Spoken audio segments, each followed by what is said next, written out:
how to block YouTube channels. Hey guys, in this video, I will show you how to block YouTube channels. Alright, so let's begin with the video. To do that, we just need to head over to YouTube and then just look for a channel that you want. For example, I will use this channel right here.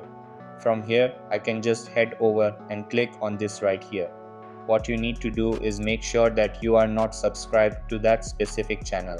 Now what you need to do next is to make sure to click on one of their videos and click on the three dots right here. Then from there you can just head over and see this right here.